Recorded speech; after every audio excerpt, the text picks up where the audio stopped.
Hello guys, আসসালামু আলাইকুম।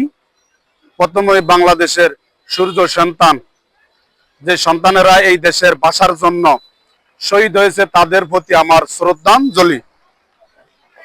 21শে ফেব্রুয়ারি আজ এই বিশাল শহীদ মিনার, এই শহীদ মিনারটা তাদের সম্মানার্থে করা হয়েছে। তাদেরকে আবারও স্যালুট জানাই বাংলাদেশের পক্ষ থেকে। আজকের এই দিন স্মরণীয় দিন। 1947 সাল থেকে 1952 সাল পর্যন্ত এই দেশের তরুণ ছেলেরা, এই দেশের দামাল ছেলেরা বাঁচার জন্য জীবন দিয়েছে।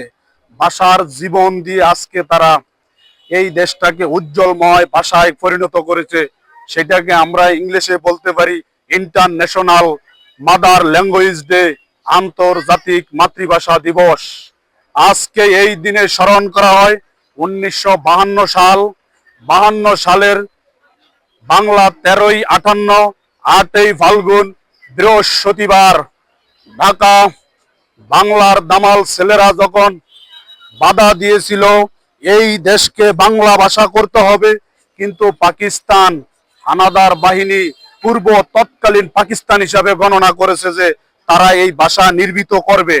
কিন্তু যখন এই বাংলার দামাল ছেলেরা না মানলো যে না বাংলা ভাষা করতে হবে, তখন পাকিস্তানের সেই সময়ের পুলিশ তাদের প্রতি আক্রমণ গুলি করে এই দেশ থেকে বিতাড়িত করেছে। সেই আমার স্মরণীয় সালাম, শফিক, বরকত, জব্বার, তাদের স্মরণে আজকে 21শে ফেব্রুয়ারি তাদেরকে আমি সারা বাংলার পক্ষ থেকে কৃতজ্ঞতা ও আন্তর্জাতিক মাতৃভাষা দিবসে স্যালুট জানাই। Thank you. দেখা হবে পরের ভিডিওতে। আসসালামু আলাইকুম।